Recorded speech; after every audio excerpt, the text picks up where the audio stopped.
Hey there, you're looking kind of cute. Don't forget to subscribe and check out all my other socials. Enjoy. In the dark bar, Thomas moved his drink in his hand. His mind was busy.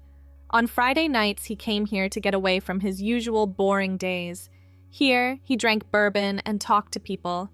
He took another sip and felt better as the drink warmed him.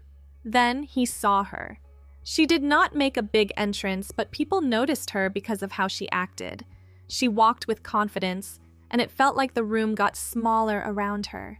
She wore a black leather jacket and a white tank top. Her dark jeans fit her well. Thomas watched her from the side, trying not to stare. She looked at her phone and sometimes laughed at what she saw. You planning to say something or just keep stealing glances all night? Thomas nearly choked on his drink. She'd turned to face him, one eyebrow raised in amusement. He cleared his throat. Sorry, didn't mean to stare. Sure you did. She picked up her drink and moved to the stool next to him. But at least you're cute about it. I'm Charlene. Friends call me Charlie. Thomas. He shook her offered hand, noting the firm grip and short, unpainted nails. So, Thomas. Charlie took a long sip of her drink. What's a guy in a wrinkled office shirt doing drinking alone on a Friday night? Celebrating the end of another thrilling week in corporate accounting. He raised his glass in a mock toast. Living the dream. Charlie laughed, a genuine sound that made his chest tighten. Oh, one of those jobs. Let me guess. You've got a corner cubicle, a coffee mug with some motivational quote, and you count down the minutes until 5 o'clock. Corner cubicle's a bit generous, but the rest is disturbingly accurate. Thomas found himself relaxing, drawn to her easy confidence. What about you? Motorcycle mechanic. She flexed her fingers, and he noticed a few small scars and calluses. Own my own shop downtown. Nothing fancy, but it's mine. They talked for hours, the bar gradually emptying around them. Charlie had a quick wit and strong opinions about everything from vintage bikes to terrible action movies. She gestured wildly when she got excited about something, nearly knocking over her drink twice. I should probably warn you, Charlie said, as the bartender announced last call. Before you get any ideas, I'm not exactly your typical dating prospect. Thomas's heart sank slightly. Married? No, nothing like that. She met his eyes directly. I'm a lesbian, Thomas. Have been my whole life. So if you're looking for some Friday night hookup, you're barking up the wrong tree. The words hit him like cold water, but something in her expression, almost challenging, made him pause. What if I'm not looking for a hookup? Charlie tilted her head. Then what are you looking for? Honestly, I have no idea. Thomas signaled for another round. But I know I don't want this conversation to end. She studied him for a long moment. You're either very confident or very stupid. Probably both. That earned him another laugh. All right, Thomas, but don't say I didn't warn you. Over the following weeks, they developed an unlikely friendship. Thomas would stop by Charlie's garage after work, still in his business clothes, watching her work on bikes while they talked. She'd tease him about his pristine appearance, occasionally smearing grease on his sleeve just to watch him flinch. You know you're in love with her, right? His coworker Janet observed one day, catching him smiling at his phone. That's complicated. Love always is. The more time Thomas spent with Charlie, the harder he fell. She was unlike anyone he'd ever met. Fierce, independent, unafraid to take up space in the world. When she laughed at his jokes, when she remembered small details from their conversations, when she absently touched his arm while making a point, he felt like he could conquer the world. This is getting ridiculous, Charlie said one evening, 3 months after they'd met. They sat on the roof of her apartment building, sharing Chinese takeout, and watching the sunset paint the sky orange and pink. What is this? She gestured between them with her chopsticks. You following me around like a lost puppy. Don't you have actual dating to do? Women who might actually date you back? I've been on a few dates, Thomas admitted. They didn't go anywhere. Let me guess. You compared them all to me? He didn't answer, which was answer enough. Charlie set down her food container and turned to face him fully. Thomas, I care about you. You're one of my best friends. But this thing you're hoping for? It's not going to happen the way you want. I know. Do you? Because sometimes I think you're waiting for me to suddenly discover I'm straight. That's not... He paused, choosing his words carefully. I don't want you to be someone you're not, Charlie. I just want to be with you, however that looks. You don't know what you're saying, then explain it to me. She was quiet for a long time, staring out at the city lights beginning to twinkle in the growing darkness. I've been with women my whole life, Thomas. I love everything about them, their softness, their strength, the way they move through the world. I'm not attracted to men, not their bodies, not their energy, not the way they take up space. Each word stung, but Thomas forced himself to listen. But you... Charlie shook her head. You confuse the hell out of me, because I do care about you. More than I should, more than makes sense. Hope flickered in his chest. So maybe... No, she cut him off. I need you to understand something. If, and this is a massive if, we were ever going to be together, it would have to be on my terms. Completely. What does that mean? It means I'm not going to suddenly start being attracted to masculinity. It means things would have to change. Big things. Things that would probably send any sane man running. Thomas reached for her hand. She let him take it. Try me. Charlie laughed, but it sounded sad. You really are stupid, aren't you?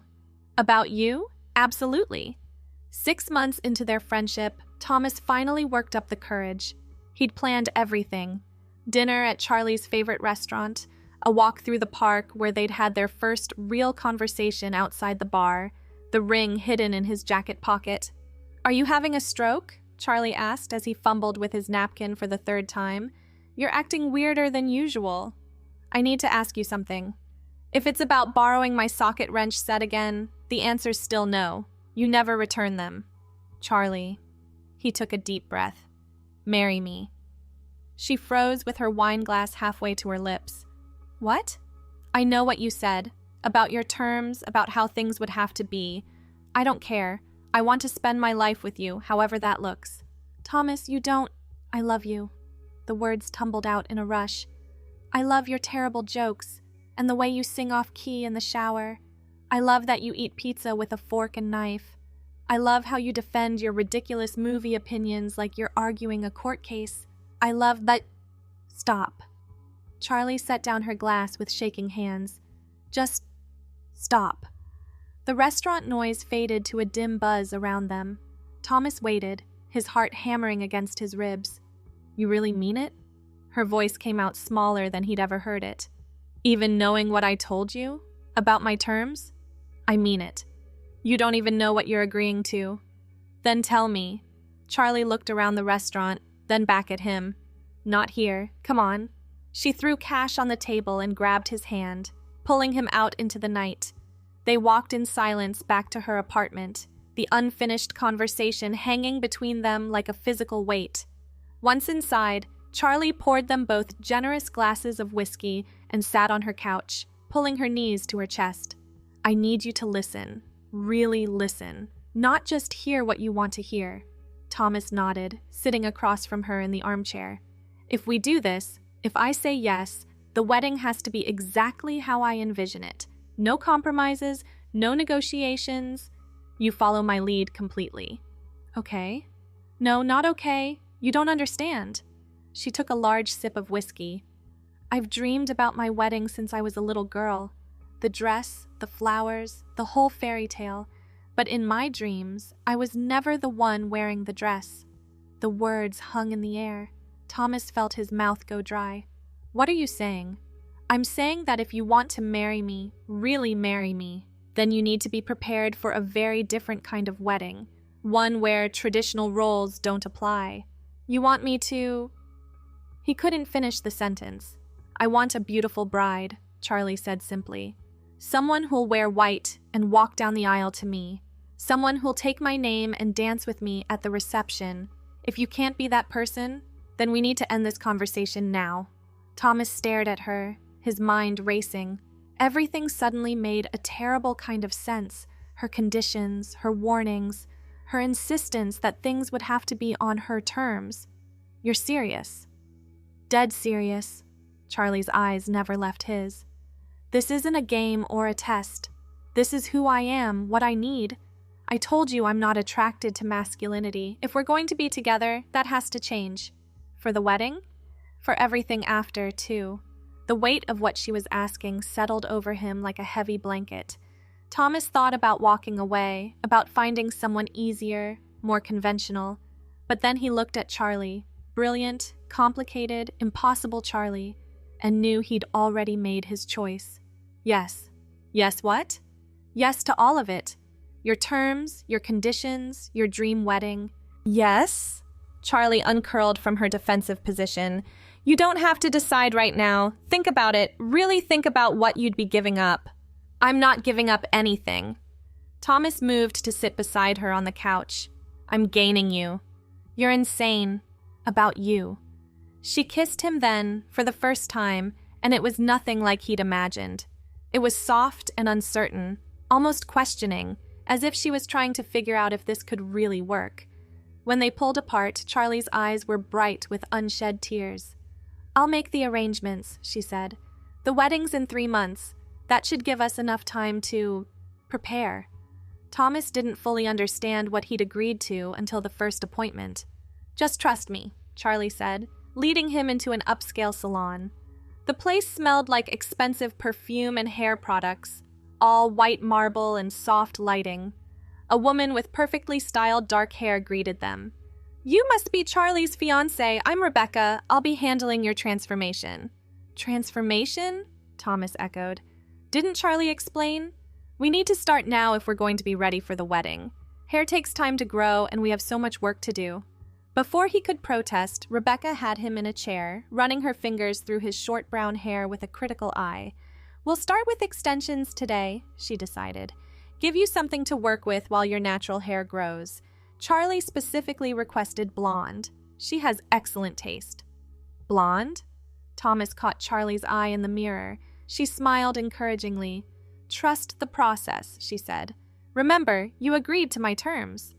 The next several hours passed in a blur of foils and chemicals, strange smells, and even stranger sensations. Rebecca worked with focused intensity, occasionally consulting with Charlie in hushed tones. When she finally spun him around to face the mirror, Thomas didn't recognize himself. Long, honey-blonde hair cascaded past his shoulders in soft waves. The color seemed to brighten his whole face, bringing out blue eyes he'd never paid much attention to. Oh my God, Charlie breathed. You look ridiculous, Thomas supplied, reaching up to touch the foreign strands. Beautiful. She ran her fingers through his new hair. Absolutely beautiful. The word made him uncomfortable, but the look on Charlie's face, soft and wondering, kept him from protesting. This is just the beginning, Rebecca warned. We'll need regular appointments for maintenance, plus I want to start you on some vitamins for hair growth. The extensions are good, but nothing beats natural length. Over the following weeks, the appointments multiplied. Charlie scheduled him for manicures, insisting his hands needed work. Construction workers have better nails than you, she teased, watching as the technician shaped and buffed. How do you even function with these raggedy things? They're just nails, Charlie. Nothing is just anything when it comes to our wedding. The nail technician suggested a clear coat of strengthener. Just to help them grow, she explained, though a nice pink would look lovely with your skin tone. Charlie's eyes lit up. Yes, do that. Charlie, trust me. Thomas watched, mesmerized despite himself, as the technician painted each nail with careful strokes. The color was subtle, barely there, but undeniably feminine. When she finished, his hands looked delicate, refined. Beautiful, Charlie murmured, lifting his hand to examine the work. Absolutely perfect. The eyebrow appointment was harder to stomach. This might hurt a bit, the esthetician warned, wielding tweezers like a weapon. A bit turned out to be a massive understatement. Thomas gripped the chair arms, eyes watering as she plucked and shaped with ruthless efficiency. Men always complain the most, she said conversationally. But you're doing better than most. Charlie must have prepared you. She mentioned something about minor adjustments. Thomas ground out between plucks. The woman laughed. Honey, there's nothing minor about what we're doing here, but trust me, the results will be worth it. When he finally escaped the chair, his entire forehead throbbed. But looking in the mirror, he had to admit the difference was striking. His eyes looked larger, more defined. The harsh angles of his face had softened somehow. "You're taking this really well," Charlie said as they left the salon. "I expected more resistance. Would it matter if I resisted?" "Of course it would." She stopped walking, turning to face him. "Thomas, if this is too much, if you want to back out—" "I don't." He touched his newly shaped eyebrows gingerly. "It's just a lot to process." "I know, but you look incredible." "I look like someone else." "No." Charlie reached up to tuck a strand of blonde hair behind his ear. "You look like yourself, the real you, the one I'm going to marry." As the wedding approached, the preparations intensified. Charlie had him trying on shoes, teaching him to walk in progressively higher heels. "It's all about confidence," she coached, watching him wobble across her living room in 3-inch pumps. "Shoulders back, small steps, lead with your hips, not your feet." "This is impossible." Thomas grabbed the wall for support. "How do people function in these things?" "Practice. And these are just the training wheels. Wait until you see what I picked for the wedding." "Do I want to know?" "Probably not." She wouldn't tell him anything about the ceremony itself, deflecting his questions with vague promises that everything would be perfect. All he knew was the date, the time, and that he should arrive at the hotel suite she'd booked 3 hours early. "For preparation," she explained. "The stylists will take care of everything." Stylists, plural. Hair, makeup, nails, dress. It takes a team. "Charlie, about the dress?" "No." She pressed a finger to his lips. "No questions. You promise to trust me." The morning of the wedding, Thomas stood in the hotel suite, staring at the garment bag hanging on the closet door. His stomach churned with nervous energy. The stylist would arrive soon, but for now he was alone with his thoughts and growing anxiety. His phone buzzed. A text from Charlie. "No cold feet allowed. Remember, I love you, all of you, the you that you're becoming." Before he could respond, a knock at the door announced the arrival of the style team. 3 women entered, wheeling cases of supplies and chattering excitedly. "You must be Thomas!" The lead stylist, a woman named Monica, clasped her hands together. "Oh, Charlie showed us pictures, but you're even prettier in person. That bone structure, those eyes. We're going to have such fun." They descended on him like friendly vultures, guiding him to the bathroom for a shower with specific instructions about which products to use. "Shave everything," Monica called through the door. "And I do mean everything. We want smooth as silk." Thomas stared at the pink razor they'd provided, along with an array of feminine shaving creams and lotions. This was it, the point of no return. He thought about Charlie, about the life they'd build together, and reached for the shaving cream. An hour later, he sat in a chair by the window, wrapped in a silk robe while Monica worked on his hair. The makeup artist, Sarah, studied his face with an artist's intensity. "Your skin is flawless. This is going to be easy. Just enhance what's already there." They worked in tandem, curling and pinning and painting. Thomas kept his eyes closed for most of it, not ready to see the transformation in progress. Occasionally, one of them would make an approving sound or whisper, "gorgeous," but otherwise they worked in focused silence. "Nails next," announced the third stylist, Kate. She examined his hands critically. "These have held up well. Just need a fresh coat and maybe some subtle nail art." Charlie requested white tips with tiny pearls. "Of course she did," Thomas muttered. "What was that?" "Nothing. Go ahead." By the time they finished with hair, makeup, and nails, 2 hours had passed. Thomas still hadn't looked in a mirror, afraid of what he'd see. "Time for the fun part," Monica announced. "Kate, help me with the bag." They unzipped the garment bag with reverent care, revealing layers of white silk and lace. Thomas's breath caught. The wedding dress was stunning, a classic ball gown with a sweetheart neckline, intricate beadwork covering the bodice, and a skirt that seemed to go on forever. "Charlie has excellent taste," Sarah sighed. "This is designer. Must have cost a fortune." "Stand up," Monica instructed. "Arms up. We'll help you step in." The dress was heavier than Thomas expected, the bodice structured with built-in corseting. They laced him in carefully, each pull making it harder to take a full breath, but creating an unmistakably feminine silhouette. "Perfect," Kate breathed. "Like it was made for you," which I suppose it was. The skirt fell in elegant waves to the floor, the train extending several feet behind. They helped him into white satin heels, 5 inches, he noted with dismay, and fastened a delicate pearl necklace around his throat. One more thing. Monica produced a veil from another bag, securing it carefully in his styled hair. The delicate lace fell to his waist, completing the bridal look.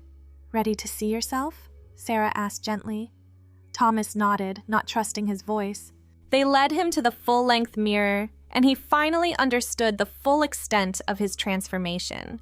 The person in the mirror was undeniably, completely feminine. The blonde hair fell in perfect curls around a face made softer with expertly applied makeup. Pink lips, defined eyes, rosy cheeks. The dress emphasized curves he didn't know he had, the sweetheart neckline creating the illusion of cleavage. Even his posture had changed, the heels forcing him to stand differently, more delicately. He touched the mirror, watching the bride in the reflection do the same. "Is that really me?" "That's you, honey," Monica said softly. "The beautiful bride Charlie's been dreaming of." A knock at the door made them all turn. Sarah checked her watch. "That'll be your escort. Charlie arranged for someone to walk you down the aisle, since your family..."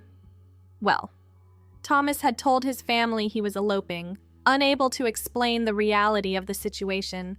They thought he was marrying Charlie in a simple courthouse ceremony. Monica opened the door to reveal a distinguished-looking woman in her 50s, wearing an elegant navy dress. "You must be Thomas," she said warmly. "I'm Patricia, Charlie's aunt. She asked me to stand in as your mother today, if that's all right with you." Yes. Thank you." Patricia's eyes softened as she took in his appearance. "You make a lovely bride, dear. Charlie's going to lose her mind when she sees you." The stylists gathered their things, offering last-minute touch-ups and words of encouragement. Soon, Thomas found himself alone with Patricia, the reality of what was about to happen crashing over him. "Second thoughts?" Patricia asked kindly. "No, maybe? I don't know." He smoothed the skirt with trembling hands, careful not to disturb his manicure. "This isn't exactly how I pictured my wedding day. I imagine not, but let me ask you something. Do you love Charlie? More than anything? And does this," she gestured at his transformed appearance, "change that?" Thomas considered the question. He thought about all the changes of the past months, the appointments and preparations, the gradual shift in how he saw himself. Somewhere along the way, the discomfort had faded, replaced by something else. Not quite acceptance, but not rejection either. "No," he said finally. "It doesn't change anything." "Then let's get you married." The venue was a short limo ride away. Patricia helped manage his dress in the car, teaching him how to arrange the skirts to avoid wrinkles. Through the tinted windows, Thomas watched the city pass by, feeling disconnected from the normal world outside. They arrived at a historic mansion converted into an event space. Patricia led him through a side entrance to a small waiting room. "The ceremony starts in 15 minutes, she explained. "I'll come get you when it's time. Do you need anything? Water? A moment to yourself?" "I'm okay." The words came out higher than he intended, his voice unconsciously matching his appearance. Alone again, Thomas paced the small room as much as the dress would allow. Through the door, he could hear music beginning, the murmur of gathering guests. How many people had Charlie invited? Who would see him like this? A soft knock interrupted his spiraling thoughts. Patricia peeked in. "It's time." She helped him with the train, arranging it perfectly before offering her arm. They walked slowly down a hallway toward double doors, beyond which Thomas could hear the wedding march beginning. "Deep breaths," Patricia whispered. "Small steps, eyes on Charlie." The doors opened.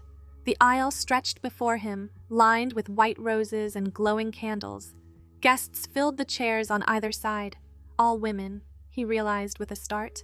Not a single man in attendance except himself, though looking down at his dress, he supposed that distinction no longer applied. At the altar, Charlie waited. She wore a perfectly tailored black tuxedo, her auburn hair slicked back, looking every inch the handsome groom. When she saw him, her composed expression cracked, raw emotion flooding her face. Thomas forced himself to walk, one careful step at a time. The heels clicked on the hardwood floor, the dress rustling with each movement. He kept his eyes locked on Charlie, using her as an anchor in this surreal moment. The guests rose as he passed, some whispering appreciatively. He caught glimpses of faces, some familiar from Charlie's life, others strangers. All watched him with warm approval, seeing nothing unusual about a bride walking toward her groom.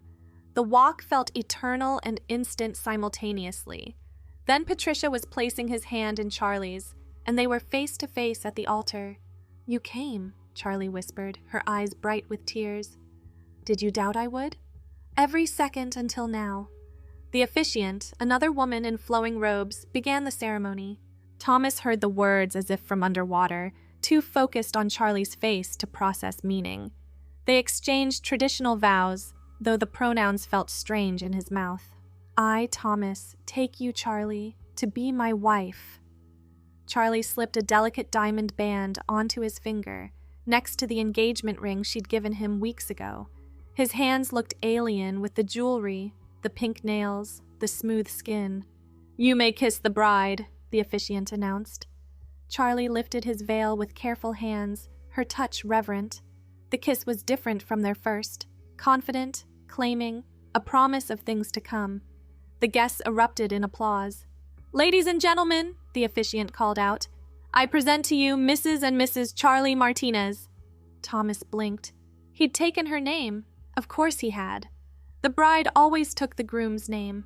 Charlie led him back down the aisle, her hand firm on his waist, helping him navigate the dress and heels. The recessional music swelled as guests showered them with rose petals. In the limo to the reception, Charlie couldn't stop staring. "Say something," Thomas begged. "You're making me nervous." "You're perfect."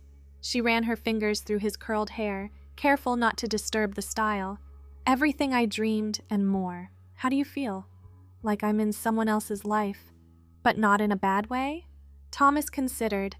The corset made it hard to breathe deeply, the heels already hurt his feet, and he could feel the makeup on his skin like a mask. But Charlie looked at him like he'd hung the moon, and that made everything else fade into background noise. "Not in a bad way," he agreed. The reception continued the surreal theme. Charlie led him onto the dance floor for their first dance, leading him through a waltz while he struggled to manage the dress. The guests, still all women, he noted, watched with fond smiles. During the toasts, Charlie's friends shared stories about her past relationships, her string of femme girlfriends, how they'd all been waiting for her to find the one. "And then she met Thomas," her best friend Maya said, raising her champagne glass. "We were skeptical at first, but seeing them today, seeing the lengths Thomas went to make Charlie's dreams come true, well, it's clear they're perfect for each other."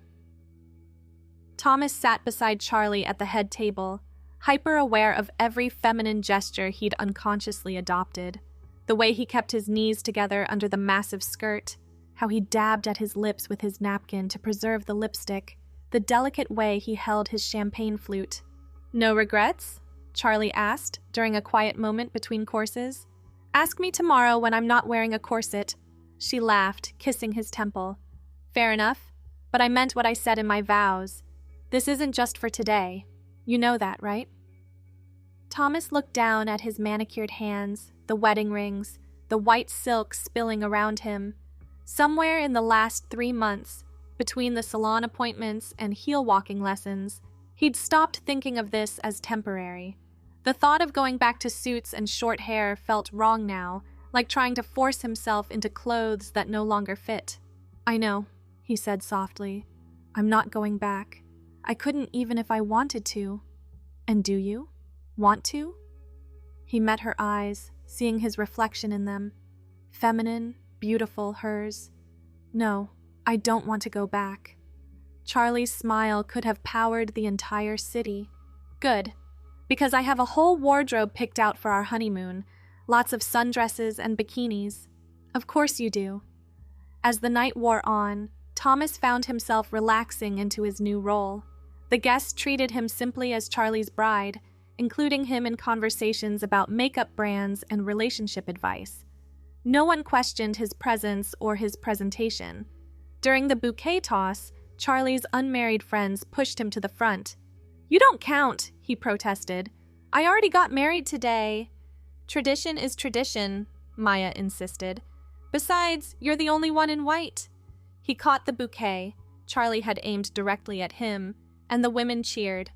Later, as the reception wound down, Thomas escaped to the bridal suite Charlie had booked in the venue.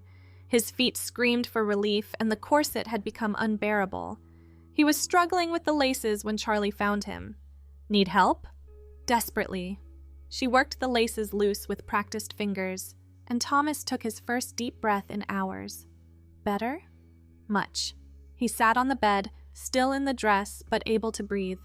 This is a lot of work being a bride. Worth it, though? Charlie sat beside him, still devastatingly handsome in her tux. For you? Always. They sat in comfortable silence, the noise of the reception fading below them. Thomas caught sight of himself in the mirror across the room, makeup slightly smudged, hair beginning to escape its pins, but still undeniably feminine. "What happens tomorrow?" he asked. "When we leave here? We go on our honeymoon. You wear the clothes I bought you. We be ourselves. And when we get back? My job? My life? We'll figure it out." Charlie took his hand, tracing the wedding rings. "People reinvent themselves all the time. Maybe it's time for a career change anyway. My shop could use a bookkeeper, someone to handle the business side while I focus on the bikes."